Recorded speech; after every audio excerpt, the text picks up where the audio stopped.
ಸಾಹಿತ್ಯಾಸಕ್ತರಲ್ಲಿ ಎಲ್ಲೋ ಒಂದು ಕಡೆ ಕವಿತೆಯನ್ನು ಓದಬೇಕು, ಅರ್ಥ ಮಾಡಿಕೊಳ್ಬೇಕು, ಅದರಲ್ಲಿರ್ತಕ್ಕಂತಹ ರಸವನ್ನ ಆಸ್ವಾದನೆ ಮಾಡಬೇಕು ಅನ್ನತಕ್ಕಂತಹ ಒಂದು ತುಡಿತ ಎಲ್ಲೋ ಒಂದು ಕಡೆ ಕಡಿಮೆ ಆಗ್ತಾ ಇದೆ. ಈ ದಿನ ಮಾತನಾಡೋದು ಬಹಳ ಕಷ್ಟ ಆಗ್ತಾ ಇದೆ. ನನಗೆ ಮಧುರಮೂರ್ತಿ ಅವರು ಕರೆದಾಗ ಬಂದು ಈ ಕಾರ್ಯಕ್ರಮಕ್ಕೆ ಬಂದು ಮಾತನಾಡಬೇಕು ಅಂದಾಗ ಅವರ ಆತ್ಮೀಯತೆ ಎಷ್ಟು ಹಿರಿದು ಅಂದರೆ ನಾನು ಬಂದು ಬಾಯಿ ತುಂಬ ಮಾತನಾಡಬೇಕು ಅಂತಿದ್ದೆ, ಬಾಯಿ ಹುಣ್ಣಾಗಿದೆ. ಹಾಗಾಗಿ ಮಾತನಾಡೋದು ಕಷ್ಟ. ಯಾವತ್ತೂ ಕೂಡ ನಾನು ಸಭೆಗೆ ಬಂದು ಮಾತನಾಡಬೇಕು ಅಂದರೆ ಮೊದಲಲ್ಲೇ ಕೇಳ್ತೀನಿ ಎಷ್ಟು ನಿಮಿಷ ಕೊಡ್ತಿದ್ದೀರಾ ಅಂತ, ಸಮಯ ಎಷ್ಟು ಅಂತ. ಈ ಸಲ ಮೊದಲನೇ ಸಲ, ಇಷ್ಟು ವರ್ಷಗಳ ನಂತರ ಮೊದಲನೇ ಸಲ ನನಗೆ ಸಮಯ ಎಷ್ಟು ಅಂತ ಕೇಳಿಲ್ಲ. ಯಾಕೆಂದರೆ ನಾನೇ ನನ್ನ ಅನಾರೋಗ್ಯದ ಕಾರಣ ಒಂದು ನಿರ್ಬಂಧನೆಯನ್ನು ಹಾಕ್ಕೊಂಡಿದ್ದೇನೆ, ಹೆಚ್ಚು ಮಾತನಾಡಲ್ಲ ಅಂತ. ಯಾವುದೇ ಒಂದು ಕವನ ಸಂಕಲನ ಲೋಕಾರ್ಪಣೆಗೊಳ್ತಾ ಇದೆ ಅಂದರೆ ಅದು ನನಗೆ ಅತ್ಯಂತ ಸಂತೋಷ ಕೊಡತಕ್ಕಂತಹ ಸಹರ್ಷದಾಯಕವಾದಂತಹ ಒಂದು ವಿಷಯ. ಕಾರಣ ಇಷ್ಟೇ, ಯಾವುದೇ ಒಂದು ಸಾಹಿತ್ಯ, ಅದು ಯಾವುದೇ ಭಾಷೆಯದೇ ಆಗಿರಬಹುದು, ಸಾಹಿತ್ಯ ಪ್ರಖರವಾಗಿ ಎಲ್ಲ ಕಾಲದಲ್ಲೂ ಕೂಡ ನಿಲ್ಲಬೇಕು ಅಂತಂದರೆ ಆ ಸಾಹಿತ್ಯದ ಎಲ್ಲ ಪ್ರಕಾರಗಳಲ್ಲಿ ಬಹಳ ಪ್ರಬುದ್ಧವಾಗಿ ನೆಲೆ ನಿಲ್ಲಬೇಕಾದದ್ದು ಕಾವ್ಯ. ಹಾಗಾಗಿಯೇ ಆದಿಕವಿ ರಾಮಾಯಣವನ್ನು ಕೊಟ್ಟಿದ್ದು ಕಾವ್ಯದಲ್ಲಿ, ವ್ಯಾಸ ಮಹರ್ಷಿಗಳು ಮಹಾಭಾರತವನ್ನು ಕೊಟ್ಟಿದ್ದು ಕಾವ್ಯದಲ್ಲಿ.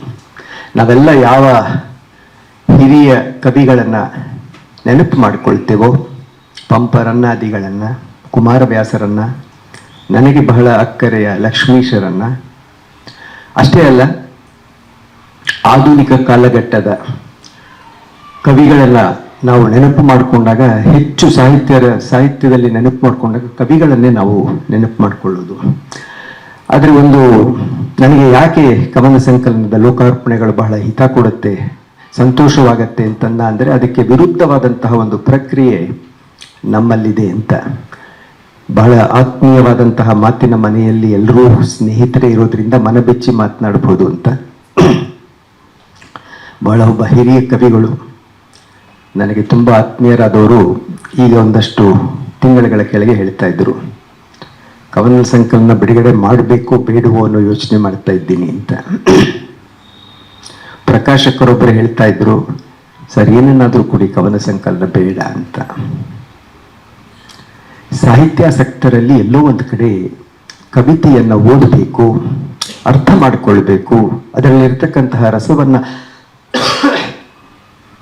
ಆಸ್ವಾದನೆ ಮಾಡಬೇಕು ಅನ್ನತಕ್ಕಂತಹ ಒಂದು ತುಡಿತ ಎಲ್ಲೋ ಒಂದು ಕಡೆ ಕಡಿಮೆ ಆಗ್ತಾ ಇದೆ. ಪ್ರಾಯಶಃ ನನಗನ್ಸುತ್ತೆ ಹೆಚ್ಚುತ್ತಾ ಇರತಕ್ಕಂತಹ ಜಾಲತಾಣಗಳಲ್ಲಿ ಇವತ್ತು ಕವಿತೆ ತುಂಬ ತುಂಬ ತುಂಬ ಹರಿತಾ ಇದೆ ಅಂತ.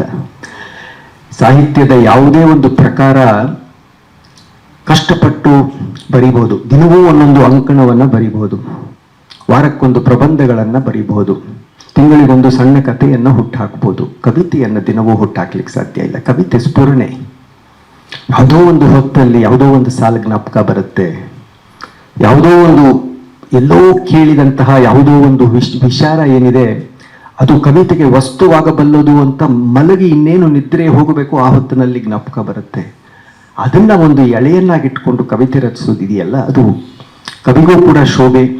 ಅಂತಹ ಕವಿತೆಗಳನ್ನ ಹೆಚ್ಚು ಹೆಚ್ಚು ಕೊಡಲಿಕ್ಕೆ ಪ್ರಾಯಶಃ ಇಂದಿನ ಜಾಲತಾಣಗಳು ಚಿತ್ರವನ್ನು ನೋಡಿ ಕವಿತೆಯನ್ನು ಬರೆಯೋದು, ಶಬ್ದವನ್ನು ಇಟ್ಟುಕೊಂಡು ಕವಿತೆಯನ್ನು ಬರೆಯೋದು, ಈ ರೀತಿಯಾದಂತಹ ಹವ್ಯಾಸಗಳಿಂದ ಎಲ್ಲೋ ಒಂದ್ಸಲ ಕವಿತೆಯ ಆ ಒಂದು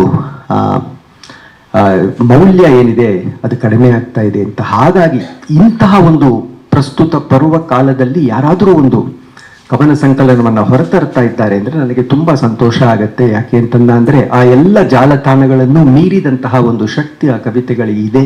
ಆ ಒಂದು ಧೈರ್ಯ ಕವಿಗೆ ಇರೋದರಿಂದಲೇ ಆ ಕವನ ಸಂಕಲನವನ್ನು ಲೋಕಾರ್ಪಣೆ ಮಾಡ್ತಾ ಇದ್ದಾರೆ ಅಂತ. ಆ ನಿಟ್ಟಿನಲ್ಲಿ ನಾನು ಮಧುರಾಜಿ ಅವರ 12 ಕೃತಿಗಳನ್ನು ಕೂಡ ನೋಡಿದ್ದೇನೆ.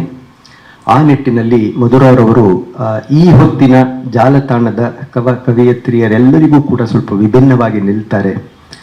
ಇಂತಹ ಒಂದು ಕವಿಯತ್ರಿಯರ ಸಾಲು ಬೆಳೀಲಿ, ಅವರನ್ನು ಪೋಷಿಸತಕ್ಕಂತಹ ಸಾಹಿತ್ಯಾಸಕ್ತರು ಕೂಡ ಅದರ ಜೊತೆಗೆ ಬೆಳೆಯಲಿ ಅನ್ನೋದು ನಮ್ಮ ಅಭಿಲಾಷೆ. ಯಾಕೆ ಅಂತಂದರೆ ಸಾಹಿತ್ಯ ಇನ್ನೊಂದು 50 ವರ್ಷಗಳಲ್ಲಿ ನಿಲ್ಲಬೇಕಾದ್ರೆ ಅದು ಕವಿಗಳಿಂದಲೇ ಹೊರತು ಮಿಕ್ಕಾರಿಂದಲೂ ಅಲ್ಲ ಅನ್ನೋದು ನನ್ನ ಬಹಳ ಘನವಾದಂತಹ ನಂಬಿಕೆ. ಇವತ್ತು ಲೋಕಾರ್ಪಣೆಗೊಂಡಂತಹ ಕೃತಿಯ ಶೀರ್ಷಿಕೆ ಬಹಳ ಚಂದ ಇದೆ, ನೀರ ಮೇಲಿನ ನೆರಳು ಅಂತ. ಕ್ಷಮಿಸಿ. ನೆರಳು ಅನ್ನುವಂತಹ ಉಪಮೆಯನ್ನ ಅನೇಕ ಕವಿಗಳು ಅನೇಕ ಕಡೆ ಬಳಸಿದ್ದಾರೆ. ಬಹಳ ಯಾವುದಾದ್ರೂ ಒಂದು ವೋಟಿಂಗ್ ಹಾಕಿದ್ರೆ ಯಾವ ಒಂದು ಉಪಮೆ ಬಹಳ ಹೆಚ್ಚಾಗಿ ಬರುತ್ತೆ ಅಂದ್ರೆ ಅಲ್ಲಿ ನೆರಳು ಬರಬಹುದು ಅಂತ, ಅಷ್ಟೊಂದು ಬಳಕೆಯಾಗಿದೆ ನೆರಳು. ಅದರ ಹಿಂದೆ ಇರತಕ್ಕಂತಹ ಭಾವ ತರಂಗಗಳು ಅನೇಕ, ಅಗಣಿತ ಅಂತ. ಆದರೆ ನೀರ ಮೇಲಿನ ನೆರಳು ಅನ್ನತಕ್ಕಂತಹ ಒಂದು ಪದಪುಂಜವನ್ನ ಒಂದು ರೂಪಕದಲ್ಲಿ ಬಳಸಿರೋದು ನಾನು ಹೆಚ್ಚು ಕಂಡಿಲ್ಲ.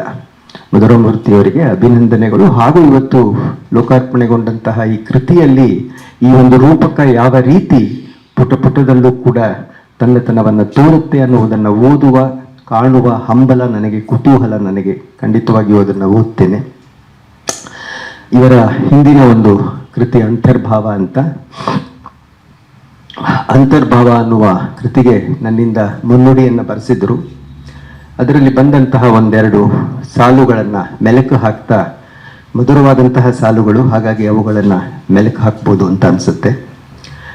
ಮಿತಿಯೊಳಗೆ ಅನ್ನುವ ಒಂದು ಕವನದಲ್ಲಿ, ಅಂತರ್ಭಾವದಲ್ಲಿ ಬರೀತಾರೆ, ಹುಟ್ಟಿದ ಭಾವಕ್ಕೆ ರೆಕ್ಕೆ ಪುಕ್ಕವ ಹಚ್ಚಿ ಬಾನೆತ್ತರದಲ್ಲಿ ಕಾಣನು ಬಯಸಿ, ತೂರಿ ಬಂದ ದಾರಿಗೆ ತತ್ತರಿಸಿ ಬಿದ್ದು ಕಮರಿದ ಕನಸುಗಳ ಮರೆಯಬೇಕು ಅಂತ. ಅದ್ಭುತವಾದಂತಹ ಚಿಂತನೆ. ಇತಿಮಿತಿಯೊಳಗೆ ನಾವು ನಮ್ಮ ಬದುಕನ್ನು ಸಾಗಬೇಕು. ತುಂಬ ಸರಳ ಹೇಳೋದು, ಅಷ್ಟೇ ಕಷ್ಟ ಅನುಷ್ಠಾನಕ್ಕೆ ತರೋದು. ಎಲ್ಲದರಲ್ಲೂ ಒಂದು ಮಿತಿ ಇರಬೇಕು, ಆಗ ಬದುಕು ಚೆಂದ.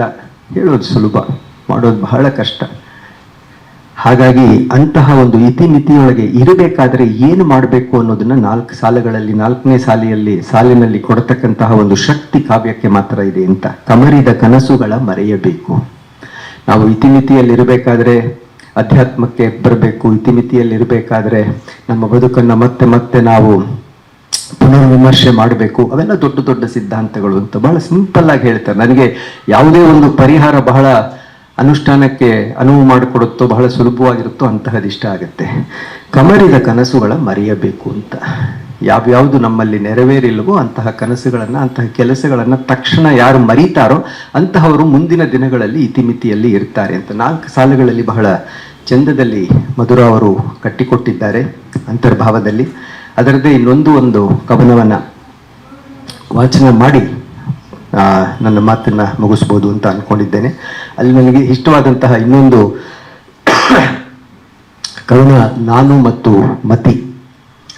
ಎತ್ತ ನಡೆದರೂ ಸೋಲು ಕಾಣಲು ಮನದಲ್ಲೇನೋ ಭೀತಿಯು, ಹೊತ್ತು ನಡೆದರೆ ದೊಗುಡಗಳನ್ನು ಚಿತ್ತಕ್ಕೆಲ್ಲಿ ಶಾಂತಿಯು, ಬಿತ್ತದೆಯೇ ಬೀಜ ಮರವ ಬಯಸಿದರೆ ನೆರಳು ಸಿಗುವುದೇನು, ಕೆತ್ತದೆಯೇ ಶಿಲ್ಪ ಶಿಲೆಯ ತೆಗಳಿದರೆ ಆಕಾರ ಪಡೆಯುವುದೇನು. ಇಲ್ಲಿ ಕವಿ ಒಂದು ಚಮತ್ಕಾರವನ್ನು ಮಾಡಿದ್ದಾರೆ.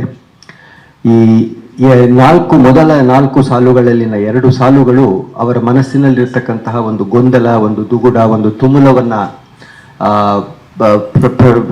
ಎತ್ತಿ ತೋರಿಸಿದರೆ ಅದಕ್ಕೆ ಉತ್ತರವನ್ನ ಪ್ರಶ್ನೆಯ ರೂಪದಲ್ಲಿ 2ನೆಯ ಪಂಕ್ತಿಯ ಮೊದಲನೆಯ ಸಾಲು ಕೊಡುತ್ತೆ. ಈ ಒಂದು ಕವಿತೆಯನ್ನ ನೀವು ದಯವಿಟ್ಟು ಆ ಪುಸ್ತಕದಲ್ಲಿ ಇನ್ನೊಮ್ಮೆ ಓದಿ.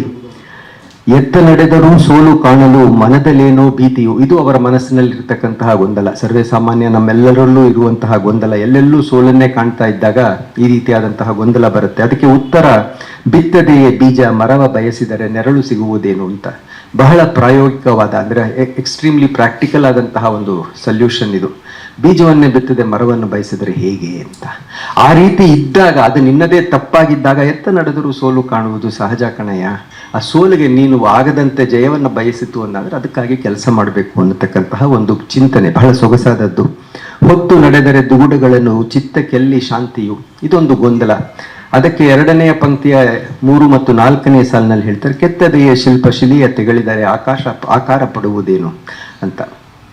ಯಾವಾಗ ನಮ್ಮ ದೂರದಲ್ಲಿರ್ತಕ್ಕಂತಹ ಹೊಲದಲ್ಲಿ ಹುಲ್ಲು ಹಸಿರು ಅಂತ ಕಾಣುತ್ತೋ, ಆ ಹೊತ್ತಿನಲ್ಲಿ ನಮ್ಮ ಹೊಲವನ್ನು ಉಳುವ ಸಮಯ ಬಂದಿದೆ ಅಂತಲೇ ಹೊರತು ಆ ಒಂದು ಹೊಲದಲ್ಲಿ ಹಸಿರಾದಂತಹ ಹುಲ್ಲು ಏಕೆ ಬೆಳೀತು ಅನ್ನೋದು ಕಾರಣ ಅಲ್ಲ ಅನ್ನತಕ್ಕಂತಹ ಒಂದು ಅದ್ಭುತವಾದಂತಹ ಅಧ್ಯಾತ್ಮ ಚಿಂತನೆ. ಅದೇ ರೀತಿಯಲ್ಲಿ ಕಷ್ಟದ ಕೋಟೆಯಲ್ಲಿ ಜೀವ ನರಳಿರಲು ವಿಶ್ವಾಸಕ್ಕೆ ಎಲ್ಲಿ ಜಾಗ, ಇದು ಅವರ ಮೂರನೆಯ ಪಂಕ್ತಿಯ ಮೊದಲನೇ ಸಾಲು, ನಾಲ್ಕನೇ ಪಂಕ್ತಿಯ ಮೊದಲನೇ ಸಾಲಿನಲ್ಲಿ ಉತ್ತರ ಪ್ರಶ್ನೆಯ ರೂಪದಲ್ಲಿ ಕತ್ತಲೆಯು ಕಳೆದು ಬೆಳಕು ಹರಿಯಲು ಸಮಯ ಹಿಡಿಯದೇನು. ನನಗೆ ತುಂಬ ಮಧುರ ಅವರ ಅನೇಕ ಕವಿತೆಗಳು ಇಷ್ಟ ಆಗೋದು ಈ ರೀತಿಯಾದದ್ದು. ದೊಡ್ಡ ದೊಡ್ಡ ತೊಂದರೆಗಳಿಗೆ ದೊಡ್ಡ ದೊಡ್ಡ ಪರಿಹಾರಗಳು ಪರಿಹಾರ ಅಲ್ಲ, ಬಹಳ ಕ್ಲಿಷ್ಟವಾದಂತಹ ತೊಂದರೆಗಳಿಗೆ ಬಹಳ ಸುಲಭವಾದದ್ದೇ ಪರಿಹಾರ ಅಂತ. ಹಾಗಾಗಿ ಕಷ್ಟದ ಕೋಟೆಯಲ್ಲಿ ಜೀವ ನೆರಳಿರಲು ವಿಶ್ವಾಸಕ್ಕೆ ಎಲ್ಲಿ ಜಾಗ ಅಂತಂದಾಗ ಕತ್ತಲೆಯು ಕಳೆದು ಬೆಳಕು ಹರಿಯಲು ಸಮಯ ಹಿಡಿಯದೇನು.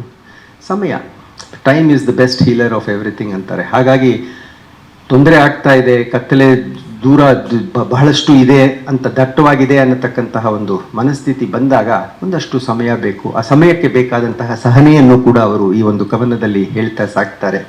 ಕಡೆಯ ಒಂದು ಪಂಕ್ತಿಯಲ್ಲಿ ತಿರುಗುತ್ತಿರುವ ಚಕ್ರದಂತೆ ಬದುಕು, ಕೆಳಗಿರುವುದು ಮೇಲೇರಲೇಬೇಕು, ಎಲ್ಲವಕ್ಕೂ ಸಮಯ ಬೇಕು, ಸಹಿಸುವ ಸಹನೆ ಎಮಗಿರಬೇಕು.